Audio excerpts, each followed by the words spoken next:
Muy buenas tardes a todas y todos nuestras seguidoras, nuestros seguidores de la revista contraportada.info y también de la emisión Entre Amigos en la radio Es Libre de Bruselas.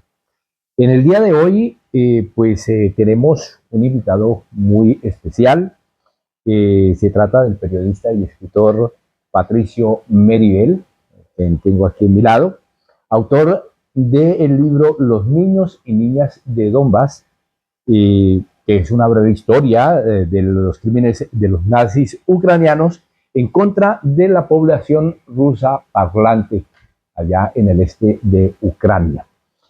En este libro, pues Patricio aborda una serie de testimonios, documentos de este conflicto que, pese a estar en el centro de la geopolítica mundial, sigue siendo poco comprendido. La guerra en la región de Donbass, en el este de Ucrania. Esto, pues, vamos a conversar con él, sus motivaciones, el proceso de investigación, las historias humanas detrás de su obra y pues también de pronto pues alguna preguntita de cómo está América Latina. Pues ya él viene recién llegado de Chile, está por aquí de paso en Bruselas y pues le damos la bienvenida a nuestra emisión, a este contenido que vamos a realizar con él para que nos cuente sobre su libro. No, un gusto estar con ustedes, un gusto estar contigo, siempre con los hermanos latinoamericanos, me han tratado muy bien, he hecho muchísimas entrevistas en Europa, creo que hay bastante por conversar y te agradezco por el espacio que le das al libro Los niños y las niñas del Donbass, que es un tema que paradójicamente, por lo cerca que estamos del conflicto, no se habla en Europa, se censura, se manipula y me llama la atención que el pueblo europeo, el público europeo, siendo tan culto, teniendo tantas tradiciones, tanta arquitectura, no conozca realmente lo que está pasando en el conflicto ruso-ucraniano. Incluso gente de izquierda me ha llamado muchísimo la atención, donde hay fake news, hay teorías, no las podría calificar de otra forma, mentiras que no permiten ver la realidad de una forma más objetiva. Entonces aquí encantado para conversar contigo. Muchas gracias por la invitación. Bueno, yo diría que la primera pregunta que podamos introducir a esta entrevista es, o no una pregunta, es de pronto cómo describirías tú este libro ante ese público que, como tú vienes de describir, pues no conocen la realidad que ha pasado que está pasando en Ucrania o que ha pasado en esta región de Donbass. Mira, primero que nada, primero que todo, el libro está en Amazon, así que lo pueden encontrar en Amazon para cualquier parte de Europa, gracias a Catálogo Libros de Barcelona. Te cuento lo siguiente, nace este libro como una necesidad de enfrentar las fake news, porque cuando yo estaba en Chile y empecé a ver la información que llegaba del conflicto ruso-ucraniano, había algo que no me cuadraba. Lo primero que no me cuadraba es que se habla de la invasión, que es la operación especial rusa, desde el año 2022, pero no se decía nada del Euromaidán del año 2013-2014, donde Victoria Nuland, la CIA, Obama participan para desestabilizar al gobierno de Yanukovych, que no era prorruso, tampoco era proeuropeo, estaba negociando un nuevo acuerdo para ver dónde se colocaba y Ucrania se transformaba en un lugar de paz, que pudiese tener un buen acuerdo con la Comunidad Europea y un buen acuerdo con Rusia. Y es en ese marco que el 2013 vienen cosas terribles como el asesinato de los sindicalistas de Odessa, viene el ataque por el lado del sector derecho, que es un grupo neonazi, el batallón Azov se toma el territorio del Donbass, de Donetsk, de Lugansk, de distintos lugares y empiezan un genocidio contra la población prorrusa, rusa parlante, que habían votado después a cambio de una supuesta paz por Volodymyr Zelensky. Zelensky gana con la votación del pueblo de Donbass. Entonces, con todas esas paradojas y las mentiras que se empiezan a contar en América Latina, yo dije, no, yo debo investigar este tema, debo llegar al fondo, debo buscar las razones históricas, debo ver el conflicto geopolítico para poder escribir un libro que, por último, presente un punto de vista más completo que la propaganda ucraniana que se ha desarrollado en todo el occidente. Porque ya falta ponerle una corona y decir que es San Volodymyr Zelensky, cuando el tipo es un autócrata, está gobernando una dictadura, ya se pasó su periodo presidencial, está efectuando una serie de asesinatos, de ataques en contra de la libertad de expresión, ataques contra la democracia, y está llevando a Europa, hay que decirlo así, a una tercera guerra mundial. Sí, en ese contexto, pues usted ha tocado sobre el tema de la información, de los hechos, que tú has investigado, pero ¿qué fuentes has recurrido para sacar esta información? Y, eh, y también cómo has verificado estos hechos en un contexto de información totalmente polarizada, donde hay news o noticias falsas, donde hay de pronto una, un discurso negacionista realmente de lo que está pasando, la verdad que está pasando en esta zona de Ucrania y lo que ha llevado realmente a que se desborde o que escale este conflicto entre Ucrania y Rusia. No fue nada de fácil, porque primero tuve que utilizar fuentes abiertas, las fuentes abiertas eran muy occidentales, después empecé a entrevistar a gente de Rusia, a periodistas rusos, a periodistas ucranianos, con todas las barreras idiomáticas, porque no es lo mismo hablar un poco de inglés, hablar un poco francés, que comunicarse con alguien en ruso, en ucraniano, que es similar pero no es igual. Entonces fue un trabajo y también de mucha bibliografía, de empezar a estudiar lo que pasó con Catalina la Grande, con Pedro I, la Rus de Kiev, qué es Kiev, qué significa Kiev para los rusos. O sea, hizo un trabajo historiográfico, hizo un trabajo periodístico y también de muchas entrevistas. Y a partir de eso pude empezar a comparar y también podría decir un trabajo casi científico. Y te voy a contar una anécdota. Hubo una imagen que dio la vuelta al mundo de un supuesto tanque ruso que pasó por encima de un auto en Kiev. No sé si te recuerdas. Los rusos llegaron a Kiev y están invadiendo y están matando civiles. Empecé a buscar el tanque y ese tanque ya no estaba descontinuado en las Fuerzas Armadas rusas y era un tanque ucraniano. Y lo presentaron como un tanque ruso. Otra mentira brutal, el fantasma de Kiev. Un piloto con un avión MiG no sé cuánto, MiG 29 creo, derrotó a los Sukhoi 35, a los Sukhoi 47, a los Sukhoi, que son aviones de quinta generación, y este otro un avión de tercera generación. Mentira, no hay nada, ningún dato que compruebe que existió el fantasma de Kiev. Era propaganda. La isla de la serpiente. En la isla de la serpiente los rusos mataron a 75 soldados ucranianos que estaban cuidando la isla de la serpiente. Mentira.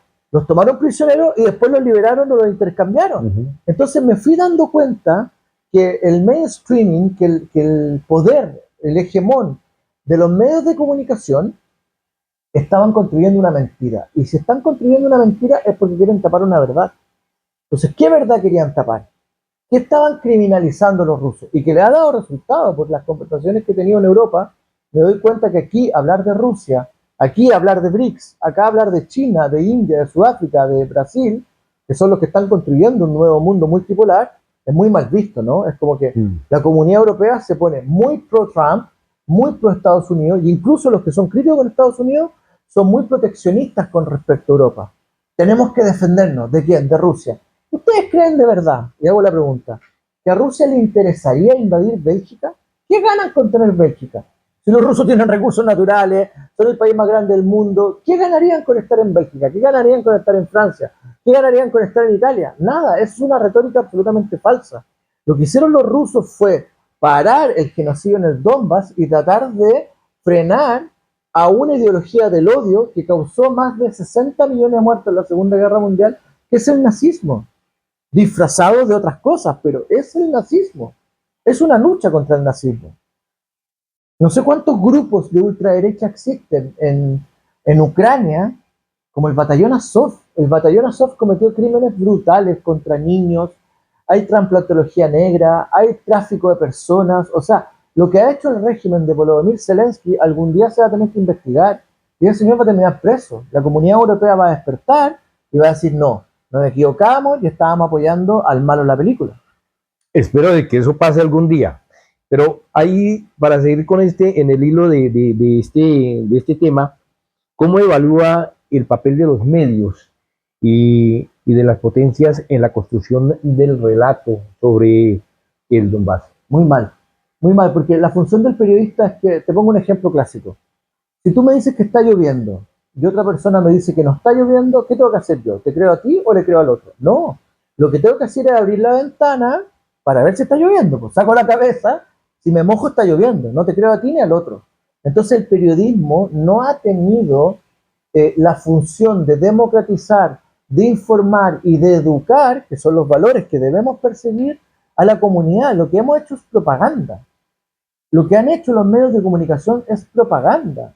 Es una propaganda con muchos adjetivos disfrazado de libertad de expresión. Te contaba el caso de un colega chileno norteamericano, Gonzalo, que fue crítico de Volodymyr Zelensky a través de sus páginas de YouTube y otras páginas de redes sociales.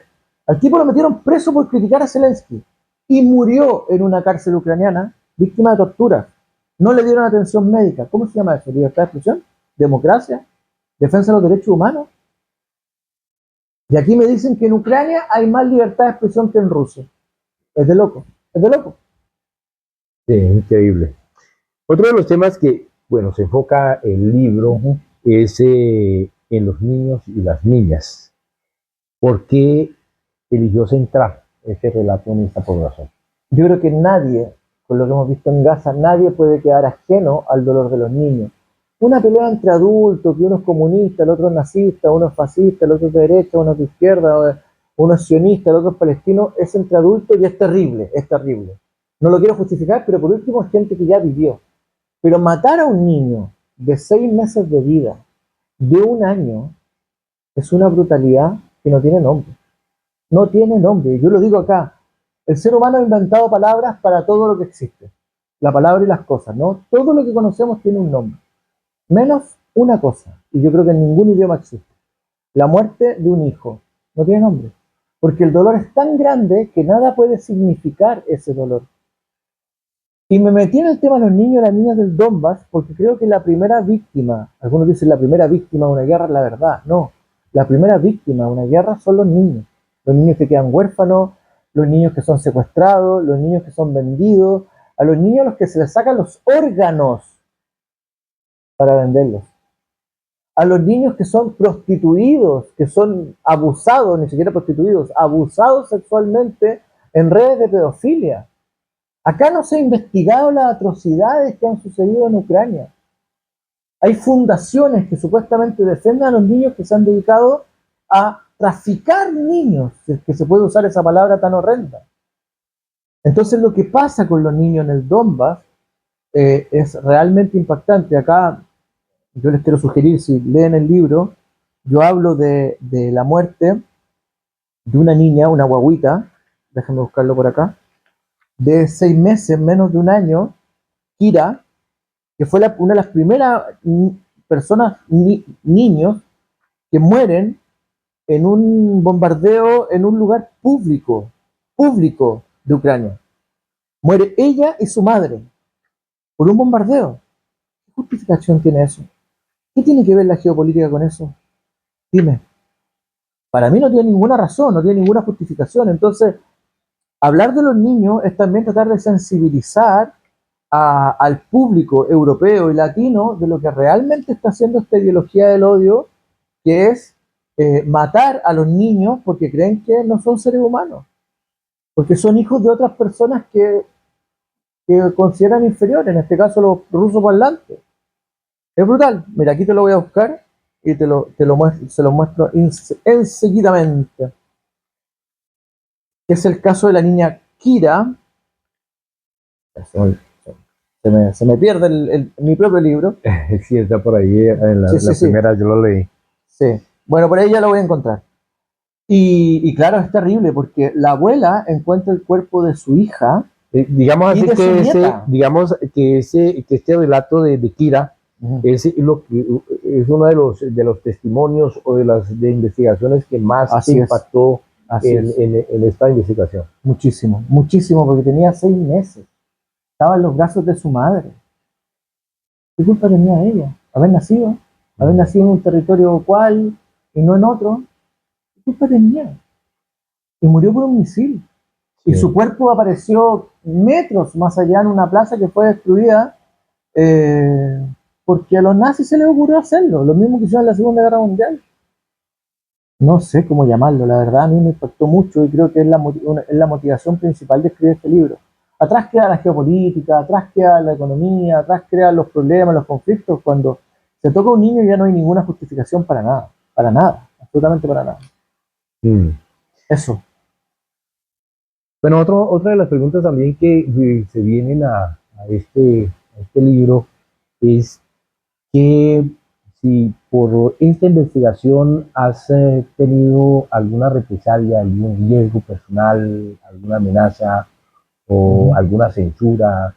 Estamos en Bélgica, usted ha venido pues aquí también, pues nos cuenta de que pues, ha recorrido a alguna parte de Europa también presentando su libro. ¿Qué otros países piensa visitar para presentar el libro o traducirlo también a algún idioma? Sí, creo que el segundo paso es internacionalizarlo y pasarlo al inglés. No quería pasarlo al inglés porque hoy día que se usa tanto la inteligencia artificial, este libro no fue escrito con nada de inteligencia artificial. Ni un solo capítulo, es todo escrito por mí. Y a esta altura es como una gracia, ¿no? Porque casi todos los libros tienen algún tipo de corrección, algún tipo de cosa con inteligencia artificial. No, este no. Y lo segundo es que no lo he pasado al inglés porque siento que también hay cosas que se van a perder en la narrativa, en nuestro lenguaje, en nuestra forma de comunicar. Entonces tiene que mantener el estilo de ser sencillo, pero a la vez complejo. Ujú. Creo que lo que viene es pasar al inglés. Estoy invitado a una feria del libro en Gotemburgo, en Suecia, también en Francia, que estuve dando una vuelta aquí rápida mientras estuve por acá. Y estoy, por supuesto, abierto a venir a cualquier lugar de Europa a presentar el libro.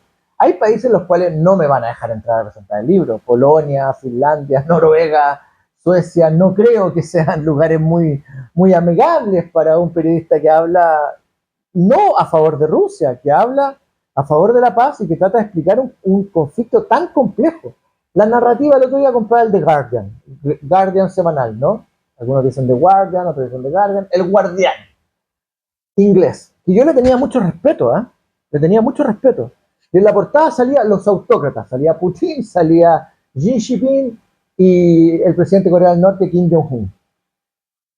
Y ellos hablaban abiertamente de la invasión rusa del año 2022.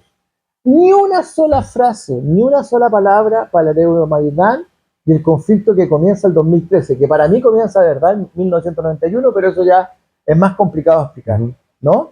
Entonces, me pregunto, ¿cómo pueden ser tan manipuladores y mentirosos y no se atreven a enfrentar esto? Yo voy a cualquier lugar a debatir con quien quiera, ruso, ucraniano, alemán, suizo, me da lo mismo, sobre el conflicto en Rusia-Ucrania, porque me parece que si no entendemos este conflicto, no entendemos lo que se viene en el futuro.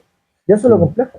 Estamos en una guerra próxima, estamos en una guerra, en una tercera guerra mundial no declarada, que también tiene que ver con Palestina, que también tiene que ver con África, que también tiene que ver con lo que está pasando, que es una lucha por los pueblos por despertar y tratar de entrar al multilateralismo y salirse de esta lógica que dependemos o de la Comunidad Europea, que no es toda Europa, lo he dicho mil veces, son solo 27 de los 50 países de Europa, o de Estados Unidos. Creo que hay más alternativas. Y ojo, no digo que la Comunidad Europea tiene que desaparecer, ni Estados Unidos. Digo que tenemos que convivir en paz todos los actores. Sentarse en la misma mesa y decir, ok, necesitamos un nuevo acuerdo. Es una realidad.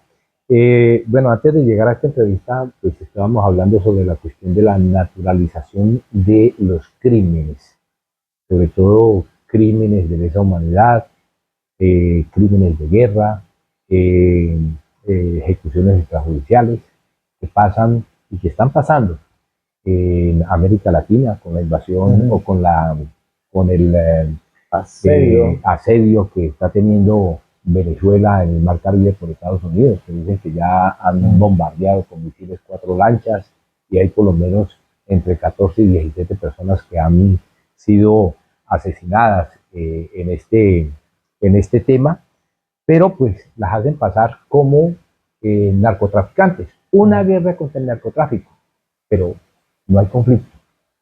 Yo me pregunto... Pero hay una situación, antes de que empieces tu intervención, y es, también en el libro tú tratas eso. Parte es la cuestión de la desinformación, y que lo tratamos también, que lo expusiste en alguna forma.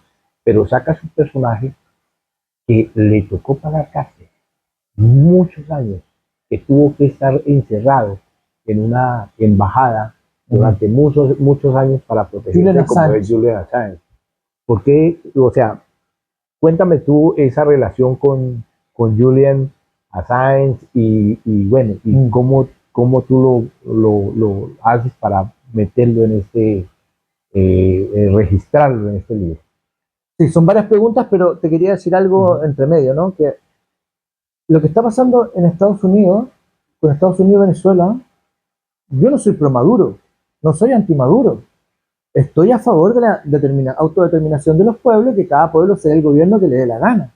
Nunca he estado en Venezuela, no conozco Venezuela, nunca he recibido un peso del gobierno venezolano. Muchas de las izquierdas han dependido de Venezuela. Yo no tengo ningún vínculo con Venezuela, pero yo quiero preguntar, ¿en Estados Unidos existe pena de muerte por el narcotráfico? Yo entiendo que no, depende de los estados. ¿Qué juicio recibieron esas personas que iban en esas lanchas? ¿Sabían que eran narcotraficantes? Son asesinatos extrajudiciales, son seres humanos. Algunos me van a decir, no, es que están bien muertos. Tú sabes cómo se ponen a veces algunos fanáticos, ¿no? No, están bien muertos, hay que matarlos. Bueno, entonces se justifica también el asesinato en Estados Unidos de un CEO por parte de un joven italiano que dijo, este es un criminal porque es parte de un empresario, no sé qué, ¿lo mato? O sea, entramos en esa lógica, vamos matando a quienes nosotros creemos que son los malos, matamos banqueros y ellos matan supuestos narcotraficantes, entramos en esa lógica, se acaban los derechos humanos, la presunción de inocencia, el Estado de Derecho, terminamos con eso, señor Trump, empezamos a matar gente porque nos da la gana o porque creemos que son criminales. Yo creo que es un camino muy peligroso. Sobre Julian Assange, yo tengo una relación no personal con él, lo apoyé absolutamente mientras estuvo en la embajada de Ecuador en Londres y también cuando estuvo en la cárcel de Benchmark, que se conoce como el Guantánamo británico, y estuve cuando entregaron a Julian Assange, Lenin Moreno, el traidor Lenin Moreno, a las autoridades británicas. Estuve justo ese día, creo que fui uno de los pocos periodistas que viajó de América Latina para cubrir esa noticia, además de otras cosas que estaba haciendo, pero estuve justamente ese día cuando entregaron a Julian Assange y lo vi salir de la embajada. Habíamos 3 periodistas. Había un periodista de la agencia Rukli, que es rusa, estaba yo, y había un tercer periodista que no recuerdo. Creo que una norteamericana. Mira qué interesante.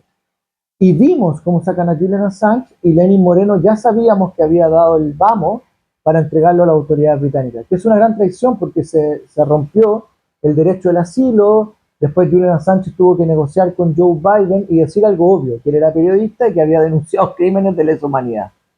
Y hoy día felizmente está libre, después de muchos años, de mucho daño psicológico, de mucha tortura, y bueno, es una inspiración para todos los periodistas críticos de Julian Assange. No lo conozco en persona, nunca lo pude entrevistar, sí hablé con su padre, hablé con su madre durante mucho tiempo, y me consta que Julian se jugó la vida por que tú y yo hoy día estemos conversando, por tener un pequeño espacio de libertad de expresión en medios alternativos, en redes sociales, y que tú y yo podamos seguir existiendo. Eso fue lo que hizo Julian. Fue un acto de resistencia. Por eso que le dedico un capítulo casi completo a Julian Assange. Sí, lo que está pasando también en Europa, de pronto se está pasando en América Latina y es el fortalecimiento de la derecha y ultraderecha.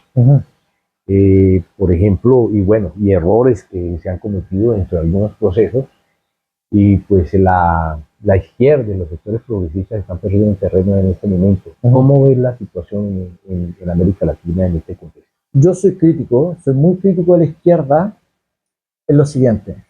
Creo que la izquierda woke, estos wake up, los despiertos, autodenominados despiertos, la izquierda progresista, la izquierda demócrata, no son izquierda, son demócratas estadounidenses como Barack Obama, Joe Biden, Kamala Harris, Hillary Clinton, levantaron, el mismo George Soros, levantaron un movimiento que se concentraba como en una trampa, ¿no?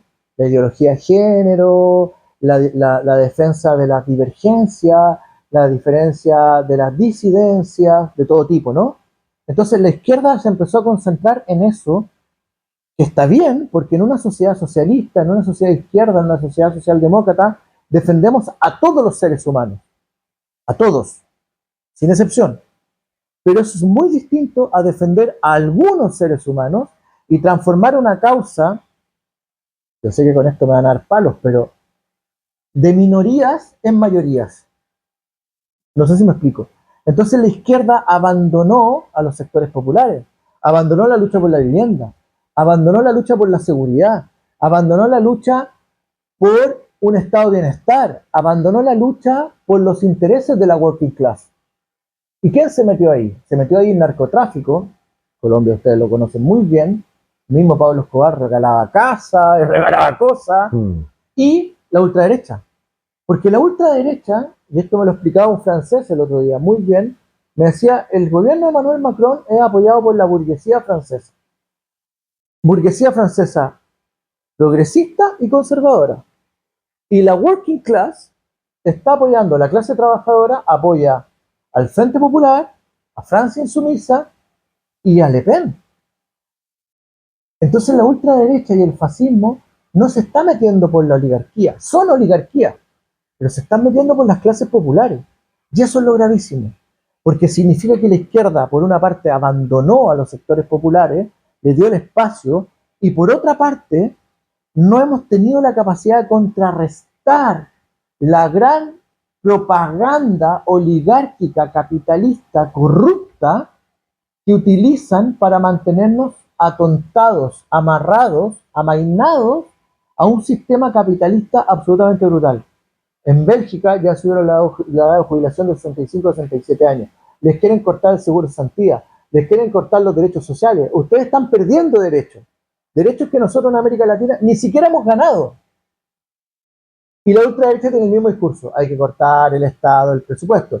Pero para que la gente sepa, cortan el presupuesto social, pero están comprando más armas para enviar a Ucrania.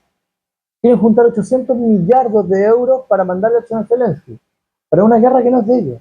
Para una guerra que no les genera ninguna complejidad a Europa, porque los rusos no quieren invadir Europa. Si los rusos hubiesen querido invadir Europa, ya lo hubiesen invadido. Si los rusos hubiesen querido destruir Ucrania, ya lo hubiesen destruido. Mira las imágenes de la invasión de Estados Unidos a Irak versus la operación especial rusa en Ucrania.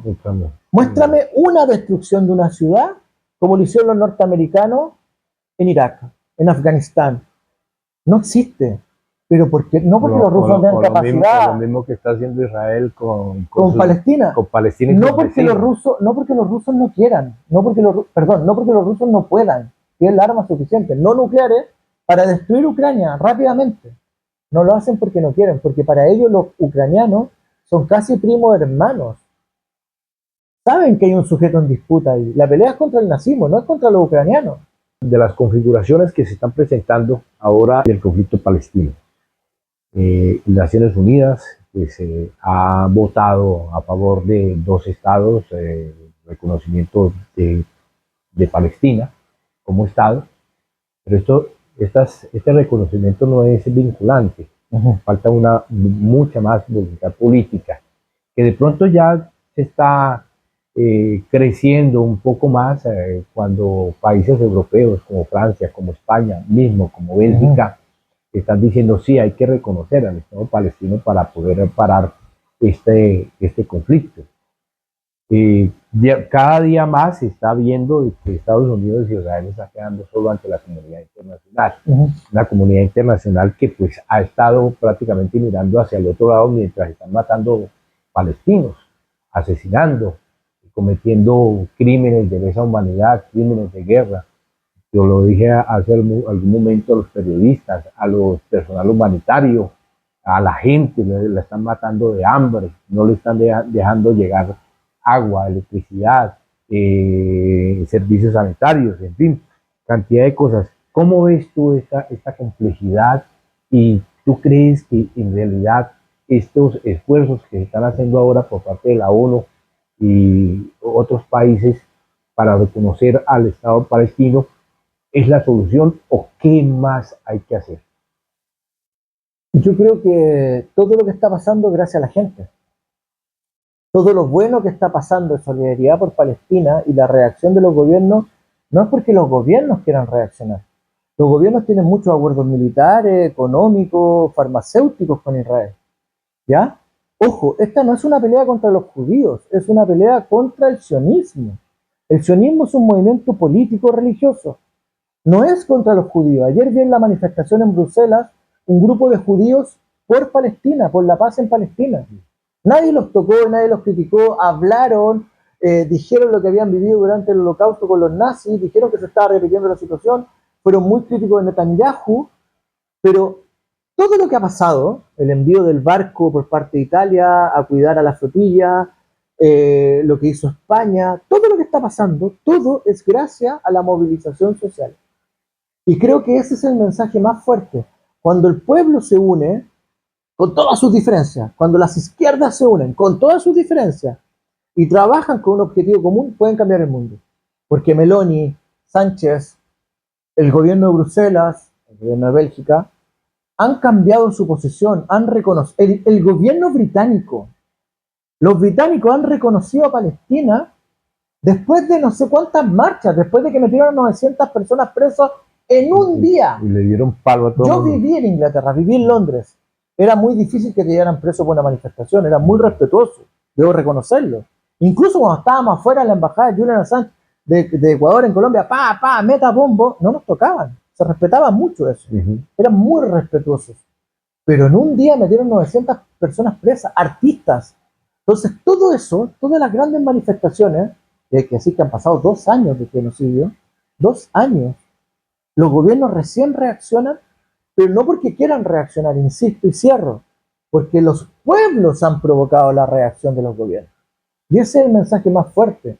No sé si te escuchaba a ti o a alguien más que estaban pensando en cerrar las calles en Bruselas por las posibles protestas del 14 de octubre y dejarlo cerrado de aquí hasta diciembre y van a acusar que hay terrorismo. Es un estado de criminalización permanente de la movilización social porque se dieron cuenta que lo único que no pueden controlar es a la gente.